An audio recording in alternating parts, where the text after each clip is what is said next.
Hello, ladies and gentlemen, welcome back to the channel. My name is Mark Road, and in today's video, we are going to be ranking all of the Honda Accord generations from worst to best. There are 11 of them, and I'm going to be blatantly very obvious, very crystal clear with you guys right here. I'm not ranking these based off of any set thing, so it's not based off of just performance, just reliability, just looks. It's kind of just a combination of all. It's a personal opinion list, so don't get too offended by it if your car is at dead last. Okay, I'm sorry if that's the case. It's just my personal opinion on whether or not I like the car, okay, based off of what I know about them. And that's another thing too. I don't know everything there is to know about Honda Accords, so there could be things that I'm missing about certain generations that would bump them up a spot or two in my list if I had known them, but I don't know it. So just pretty much what I'm trying to say is don't take it too seriously. It's a fun video. Sorry that my dogs are tap dancing upstairs, by the way. I'll wait for them to stop before I get into the video, but let's get into it. Okay, before we get into it though, listen. I'm not sponsored, but I wish I was. I would pay them to sponsor me because Jimmy Dean makes the best breakfast sandwiches. I normally just get the sausage, egg, and cheese on a croissant like normal human being does, but today I decided, you know what, I'm feeling a little wacky. I'm feeling a little bonkers, a little off the wall. And so the other day I bought myself some of these ones. They're like a McGriddle. They got pancakes as buns, maple pancakes as buns. Oh my God, this is a life changer. This is if everybody ate one of these, there would be no war in Ukraine. There would be no war in Gaza or wherever it is. I don't know too much about the whole conflict. There would have been no Cold War. There would have been no World War II. There still probably would have been World War I because that guy was just an evil man. But there would have been a lot of wars that would have been settled if people had just eaten one of these. But without further ado, let's get right into it now. But the worst generation, in my opinion, is the first generation. Listen, I don't think this car is actually a bad car. I think every Accord is a good car. But when you compare the first generation to literally every other generation, it doesn't really hold a candle. It's the whole nostalgia effect and this idea that people think that just because something started it all, it automatically needs to be higher. That is not the case. I see a lot of videos of people ranking zombies maps, Call of Duty zombies maps, because I'm a big fan of Call of Duty zombies. Great game. If you haven't played it, you're doing yourself a disservice. But when they do that, they always rank Nacht der Untoten so much higher than it deserves to be just because it started it all. It's like, no, it's not a good map just because it started it all. I mean, it is still a good map. I'm not saying Nacht der Untoten isn't a good map, but it's just, you get what I'm trying to say. Just because it started it all doesn't mean it's great. And in my opinion, that's exactly the way with the first generation Accord. I don't think it looks that great. Its performance is obviously not going to be that great. And it's not reliable, not comfortable to drive. It's just going to be a nightmare to own. Going into the complete opposite direction, because number 10 is going to the newest generation, the 11th generation of the Honda Accord. This car looks like it's going to cancel me for something that I didn't do. Like, it looks like it's going to be like, hey, Mark, your beard is patchy. Cancel him. Like, it just looks like it's going to make fun of me. I don't like it. I don't like this car whatsoever. I don't care if the performance is through the roof. This car could beat Lamborghinis, M5s, Ferraris, McLarens. I don't care. Beat a Bugatti for all you want. I'm not buying it. I don't want this car. It could be $10 and I still don't want the 11th generation Honda Accord. It is not for me. It looks like the city of Providence. Like, it just looks like it's going to be at the worst places of all time. I don't like anybody that drives it. I don't like the car. It's not my cup of tea. Apparently today I have accidentally grabbed the GoPro of pain and suffering because I have not been able to get a single clip done without being interrupted by something. This is why I don't record in the daytime. I wish I record at night, but today I felt my Call of Duty was updating. First of all, 260 gigabyte update. What? The game's already taking up 400 gigabytes on my Xbox, and now it has a 200 gig. Crazy. But yeah, it's updating, so I was like, let's record in the daytime. Horrible mistake. Either way, 9th place is the second generation Honda Accord. I do think it's better than first generation Honda Accord, but not by too much. Okay, it's still a very, listen, here's the thing. I've explained it a lot in a lot of my videos. I'm a young lad. I'm 24 years old. I was born in the year 2000, Y2K, baby. But because of that, I'm not the biggest fan of really classic cars. I do like classic muscle cars, like 60s, 70s muscle cars. I do like those. But the vast majority of other cars, I don't really get the hype behind. I'm not saying they're bad cars. I just don't understand it, okay? It's the same reason why old heads don't really understand young guys' taste in cars. Like, they don't understand why we were going to go spend $10,000 on an S13. And that's exactly how I feel with this second generation Accord. Maybe I'm just too young to get it, but for me, I don't really see the hype behind this. 8th position, however, is going to the 6th generation Accord. This one I can understand because it was literally made right around the time I was born, and I still don't really like it that much. Every time I think of the 6th generation Accord, I do not think of of a person I want to hang out with. That's not me saying I don't like you as a person, but let's be honest, dude. If you own a 6th gen Accord, look at every other 6th gen Accord that drives by you.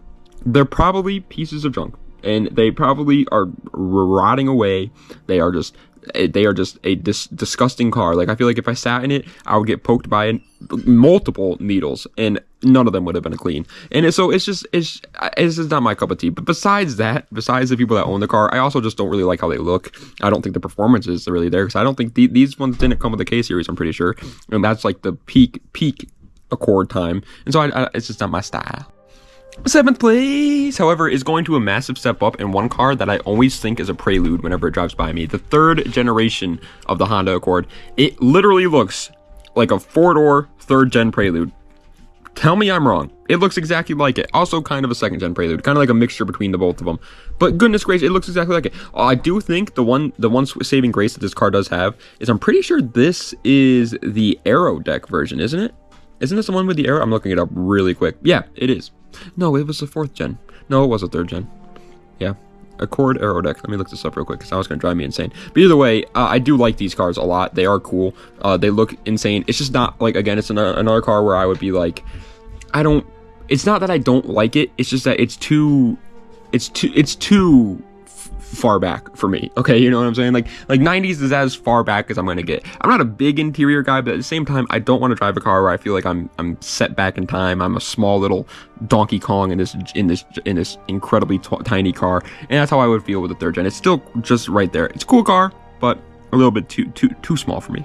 6th place is going to a little bit of a hot take here, because a lot of people love this generation, but it's the 9th generation of the Honda Accord. And here's the reason why I put the 9th gen here and below the 8th gen in particular, because a lot of people are probably gonna be like, well, what? That doesn't really make much sense. I get that the 9th gen is theoretically just a better 8th generation Accord. Like, that's what people try to say to me, try to get into my little earlobes, but I'm not buying it. You wanna know why? Because I think the 9th gen is just kind of like a lazy excuse of a whole new generation. It reminds me so much of the 8th gen, and I feel like they just didn't change enough. Like, it's just so similar to the 8th generation in every single way. Do I think it's better than the 8th gen? Technically, yeah. Like, I do kind of think that, like, the 9th gens look better, they're more reliable, they have a more updated interior, obviously, but it's not. It's just like, every time I think about it, I kind of feel like they kind of cheated us on this generation. I feel like they just kind of got a little lazy with this one. It looks so similar to the 8th gen Accords. Number 5 is going to number 5 of the card. Oh my god, look at that. 5th place is 5th gen. The CD5 Accords, or CD7s? Are they CD7s or CD5s? Now I can't remember, and I feel like a dork, but I'm just gonna go with CD5 because it's 3 5s, and that would be cool. It's a good generation, though. I like these cars a lot. They look really cool. They look really aggressive. There is one big downside to them, though. They do kind of have the 6th gen Accord effect still, where a lot of people that are driving them are kind of beaters. They're kind of beaten up. Also, my heater just turned on. Sorry about that. I'm not gonna be able to stop recording though, because that'll be on for the next hour. So whatever, we're gonna have to deal with it. But yeah, the 5th gen, they kind of have the 6th gen effect, where it's like the people that are driving them are just not. They don't have them in the nicest condition, but that's okay. At the end of the day, it's whatever. You just make yours into nice condition. Also, just be careful when going to pick one up, because again, they are cheap cars that attract the wrong people sometimes. Barely missing out on a podium finish, coming in at the 4th, I almost said 3rd. The 4th position, however, is going to the 8th generation of the Honda Accord. Like I said, I don't know if I actually like this one better than the 9th gen. I just feel like more happy about the 8th gen.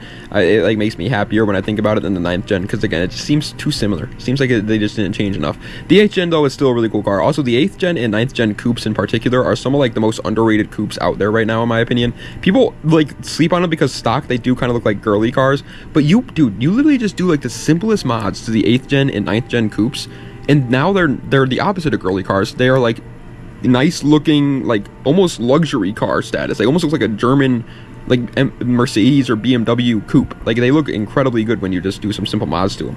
On top of that, the 8th gen did still come with the K series, which is obviously a big plus as well. They're good cars, slept on for sure.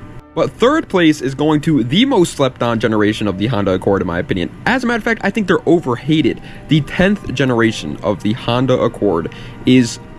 I don't understand how people don't like this. I get that, like, people nowadays, they like to do this thing where it's like anything that's new is automatically bad.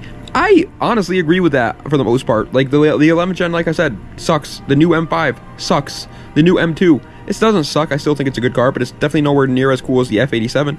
Like there are a lot of cars that, like the newer ones, they're coming out, they're just kind of sucky. But the 10th gen is not one of those. I love the 10th gen. I think it looks so aggressive for an Accord, but while not losing that Accord feel. Like it looks aggressive, yes, but it's still an economy car, and it knows that, you know, it knows it's still just an economy car, but it also wanted the driver to feel like they're driving something cool, and it works. I think they did incredibly well with the 10th gen Accord. I don't know about the performance too well, if I'm being honest. Maybe it's horrible. They do look like they're relatively large cars, so that it probably isn't the best in terms of performance. And the reliability, it's a Honda, so obviously it's going to be reliable. But the looks is what really carries the 10th gen to the top. I think they look absolutely incredible. In second place is honestly kind of the complete opposite of that. It's the 7th generation. I don't like the looks on the 7th generation Accord. I think the looks on the 7th gen Accord are poo-poo butt cheeks, man. Okay, like I think they kind of smell like chicken. But they are still a really good car in every other aspect, and so that's why it's here at the second place. First of all, the price. I know it's a random thing to bring up because we're not bringing it up on a lot of the other ones, but with the 7th gen Accords right now, these are one of the most bargain tuner options out there. Why? Because they come with a freaking K series, okay? And let's be honest, dude, the vast majority of people in the car community nowadays, all they really care about is straight line speed. So yes, the 7th gen Accord is heavier than the other cars that come with a K series, things like Civics and most importantly the RSX, but it doesn't really matter if you're going for just straight line speed, especially if you don't mind doing some weight reduction. And so at that point, you pretty much have a K-Series car for like half the price that you're going to be paying for another K-Series car. And yeah, the looks, again, I don't really think are that great, but it does make up for it in other aspects. It has more space than an RSX. It has more practicality than an RSX. Like, it's just a freaking beast of a car. I love the 7th gen Accords for what they are. But first place, and in my opinion, the best Honda Accord generation of all time, is going to the 4th generation of the Honda Accord, or the CB7s. Oh my god, these cars are just perfect. They are the definition of a cereal box on wheels. There is no curves on these cars, no curves whatsoever. If you find a curve, Honda will probably issue a recall and take your Accord back and make sure that it is not there anymore. They do not like curves on the 4th gen Accord. The 4th gen Accord. But seriously, they don't like curves on this thing, and I like that. I love it so much. It's just so 90s. This is such a 90s freaking Honda, and it makes me so happy. This is also before, I feel like Honda kind of lost their touch after the 5th gen with the Accord. I don't think that they're bad, obviously. I put the 7th gen and the 10th gen and 8th gen all above the 5th gen. Like, I do think they're a good car still, but I do think they lost what made the Accord, and that's the size. I think this is like one of the last generations where the size of the Accord made sense. It was a small, tiny little car, and it just works so well. The 4th gen is just, gosh, so it's so perfect. It's so perfect in every way. But ladies and gentlemen, that is the end of today's video, ranking all 11 Honda Accord generations from worst to best. I hope you guys enjoyed. If you did, please be sure to like, comment, and subscribe to the channel for more content just like this. Let me know what other videos you'd like to see in the comment section down below. And yeah, that's pretty much all. We are doing good, bad, and ugly still, and how to builds, and the whole ranking the best cars of each car manufacturer still as well. So those are still coming and everything. I just wanted to take a quick little detour and do some ranking all videos. They're always fun. I have 2 other channels in case you guys don't know, and I do like ranking all. One of them is for From Software, Dark Souls, those style video games, and so on that channel I'll do like ranking all bosses in Dark Souls 1, and it's so much fun to rank everything in like a certain genre of something, you know. It's just a fun idea of videos. I like doing them, and I don't care if they don't pay me the bills, okay? I like making them. My true fans are gonna watch, right? Anyway, thank you guys so much for watching. I appreciate it. Das Vidania, and have a nice night.